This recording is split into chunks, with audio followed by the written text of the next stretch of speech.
Guys welcome to our channel tech career guidance. तो guys जैसे कि आपको इसके पहले का आपने अगर वीडियो देखा होगा तो उसमें हमने बताया था कि लिंक सारी एक्टिवेट हो चुकी है फर्स्ट ईयर इंजीनियरिंग के लिए। राउंड्स की डेट वेट शेड्यूल सब आ चुका है एफसी वेरिफिकेशन का। तो यहाँ आप देखोगे ये जो पीडीएफ है, अगर वहाँ देखोगे तो वहाँ पे सब चीज़ दिया हुआ है, पीडीएफ दी हुई है, आप उसमें सब चीज़ पढ़ सकते हो। ठीक है, यहाँ डायरेक्टली लिखा हुआ है admission notice for B.Tech 4 years and master of engineering and technology integrated 5 years for academic year 2022-23। ठीक है, तो यहाँ पूरा शेड्यूल दिया हुआ है, मतलब नोटिस में सब चीज़ दिया हुआ है कि कौन कौन से ऑल इंडिया के स्टूडेंट्स के लिए क्या एलिजिबिलिटी है, कैसे कैसे क्या रहेगा, वहाँ पे सब चीज़ आपको यहाँ दिया हुआ है। ठीक है, तो आपको ये ध्यान से पढ़ना है, यहाँ पे आप पढ़ सकते हो। देखो यहाँ पे आपको ये महाराष्ट्र कैंडिडेट है, जम्मू कश्मीर का कहीं का भी है, तो वहाँ पे देखिए क्या लिखा हुआ है कि कैंडिडेट जो है इंडियन नेशनल होना चाहिए, एचएससी और इक्विवेलेंट उसने एग्जामिनेशन दिया होना चाहिए। ठीक है, उसको कंपलसरी सब्जेक्ट कौन कौन से हैं, chemistry, biology, technical vocational subjects भी होने चाहिए, कंप्यूटर साइंस जैसे है, आईटी है। ठीक है, तो ये इन्फॉर्मेटिक प्रैक्टिस और एग्रीकल्चर और इंजीनियरिंग ग्राफिक्स ये सब दिया हुआ है। यहाँ पे क्या दिया हुआ है कि 45% होने चाहिए अगर ओपन कैटेगरी है, और अगर बैकवर्ड क्लास वाला है, कोई कैटेगरी वाला है, इकोनॉमिकल वीकर सेक्शन वाला है, तो 40% चाहिए। ठीक है, किसी को डिसेबिलिटी है, कोई फिजिकली हैंडीकैप्ड है, तो उसके लिए भी 40% एलिजिबिलिटी है। ठीक है, तो यहाँ पे आपको वो दिया हुआ है। प्लस यहाँ पे एमएससी सीटी का जो स्कोर है, अगर उसको नॉन ज़ीरो भी आता है then also he is eligible for admission. ठीक है, तो ये सारा चीज़ें आपको ध्यान से पढ़नी। यहाँ पे आपको सब चीज़ दिया हुआ है कि कितना स्कोर पे क्या रहेगा, जेईसीटी का स्कोर कितना मैंडेटरी है, कितना नहीं है, तो यहाँ आप सारा पढ़ सकते हैं। यहाँ पे सब चीज़ दिया हुआ है। और ये देखिए, ये जो वेबसाइट आपको बताई थी fe2022.mahacity.org, इस पर सारा शेड्यूल है। अगर आपको नहीं समझ में आता है तो डायरेक्ट आप ये जो यहाँ पे मैंने जो ये सिलेक्ट किया है, ये वाली वेबसाइट पे आप क्लिक कीजिए, इसको कॉपी करके या आप डायरेक्ट ब्राउज़र में टाइप कीजिए, आपको सारा शेड्यूल मिल जाएगा। ठीक है, यहाँ सब चीज़ दिया हुआ है कि जनरल कैटेगरी के कैंडिडेट्स का क्या रहेगा, कितना फॉर्म, मतलब फॉर्म भरते समय कितना कितना पैसे लगेगा। देखो सीधी सी बात क्या लिखा हुआ है यहाँ पे कि अगर कैंडिडेट जो सबसे पहले ऑनलाइन रजिस्ट्रेशन के लिए क्या करना है, ये वेबसाइट पे जाना है। ठीक है, आप जैसे ही इस वेबसाइट पे जाओगे, ऊपर जो दी हुई है ना FE2022 mahacity.org, इस पे जाना है। इसके बाद में आपको न्यू रजिस्ट्रेशन पे क्लिक करना है, और वहाँ पे दिया हुआ है न्यू रजिस्ट्रेशन पे क्लिक करोगे तो देखो यहाँ पे ये जो ये दिया हुआ है, इसमें पॉइंट्स दिए हुए हैं, इसमें लिखा हुआ है कि अगर आपने ऑलरेडी सीटी जिसने एग्ज़ाम दिया हुआ है तो उसने ऑलरेडी पेमेंट किया हुआ था। अगर ओपन कैटेगरी वाला था, जनरल था, उसने 800 पे किया था। जो SC ST OBC NT जो भी था अदर कास्ट वाला, उसने 600 रुपये पे किए हुए थे, और जो NRI स्टूडेंट था उसने 5000 रुपये पे किए हुए थे। तो अगर आपने CT दिया होता तो आपको अब कोई भी पेमेंट करने की ज़रूरत नहीं है। लेकिन अगर आपने सिर्फ जेई का एग्ज़ाम दिया था, आपने CT एग्ज़ाम दिया ही नहीं था, तो उस केस में आपको ये पेमेंट करना पड़ेगा। मतलब जनरल कैटेगरी वाला स्टूडेंट उसको 800 रुपीज़ पे करने हैं, जो रिजर्व कैटेगरी वाले हैं उसको 600 पे करना है, जो नीचे दिया हुआ है, और जो अदर देन मतलब इंडिया के बाहर रहने वाले हैं रेसिडेंशियल जिनका NRI स्टूडेंट्स हैं, वो 5000 रुपये पे करेंगे। तो इस तरह से ये दिया हुआ है। देन अब यहाँ पे आते हैं मेन चीज़ें क्या है, ये है। तो यहाँ मेन चीज़ में क्या दिया हुआ है, आपका शेड्यूल दिया हुआ है। मतलब 21 तारीख से आपका 21 तारीख से चालू हो चुका है, फर्स्ट डे रहेगा आपका ऑनलाइन रजिस्ट्रेशन करने का और डॉक्यूमेंट्स अपलोड करने का। ठीक है, तो ये बहुत ध्यान से करना है, लेकिन मतलब बहुत ज़्यादा जल्दीबाजी नहीं करनी है। कोशिश कीजिए कि 21 से, देखो टाइम कितना दिया है, लास्ट डेट है 4 अक्टूबर, मतलब बहुत लंबा पीरियड है आपके लिए।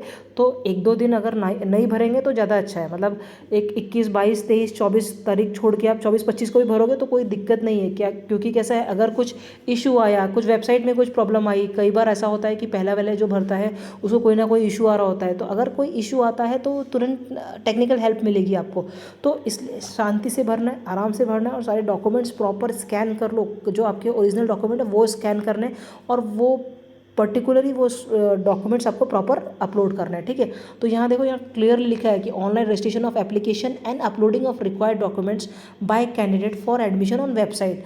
ठीक है, अब यहाँ पे सारे स्टूडेंट्स को डेट क्या दी हुई है, डेट दी हुई है आपकी, 1 मिनट यहाँ देखिए आप, यहाँ दी हुई है कि आपको डेट 21/9 से 4 अक्टूबर के बीच में आपको 4 PM तक आपको रजिस्ट्रेशन ऑनलाइन करना है। उसके बाद में कैसा है, सेकंड क्या आ जाएगा आपका, document verification and confirmation of application form for admission.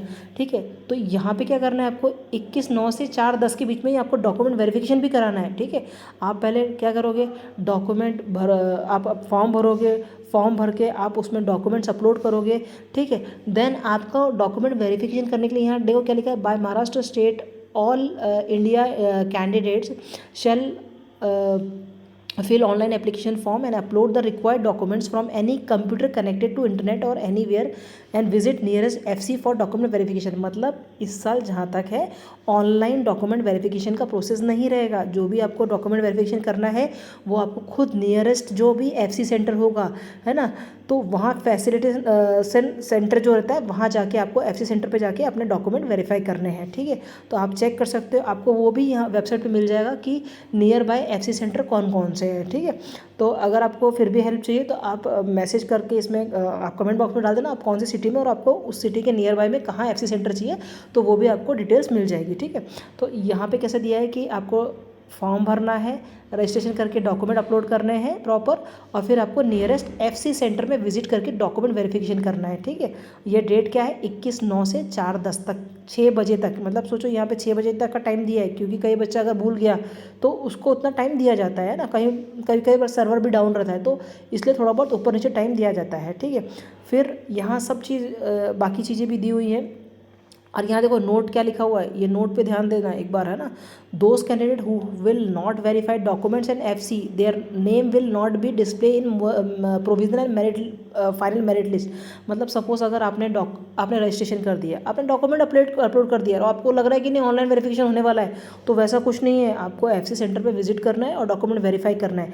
अगर आपके डॉक्यूमेंट वेरीफाई नहीं किए तो आप कैप राउंड में जा ही नहीं सकते, क्लियरली मेंशन कर दिया है यहाँ पे। तो हर चीज़ ये फॉर्म को ना, ये जो PDF है इसको अच्छे से ध्यान से पढ़ो ताकि आपको समझ में आएगा कि भाई करना क्या है और कैसे करना है। ठीक है, अभी नीचे देखिए क्या दिया है, facility of online registration document verification confirmation of application form and admission to seats other than CAP seats shall be continue till 17 November 2022 up to 5 PM by FC centre. मतलब जितने भी जो बच्चे online registration and document verification का process है, ठीक है, ये सब जो है ये CAP seats will be continue till 17 November, 5 बजे तक चालू रहेगा ये। ठीक है, तो ये 5 बजे तक आपको 17 नवंबर तक कंप्लीट हो जाएगा।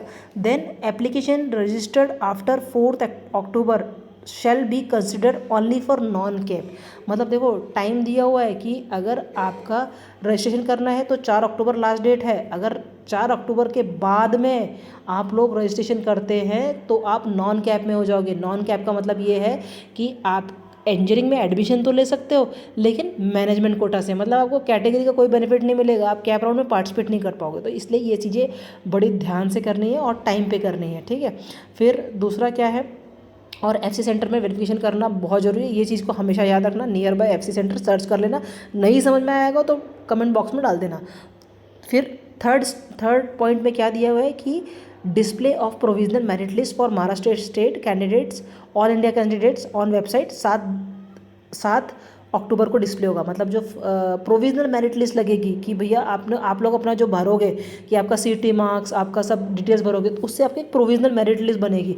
तो वो मेरिट लिस्ट कब डिस्प्ले होगी, 7 अक्टूबर को डिस्प्ले होगी। ठीक है, और उसके बाद में क्या है, ये जो 4th वाला पॉइंट है उसमें देखो 4th पॉइंट में क्या दिया है, submission of grievances if any for all type of candidate at FC।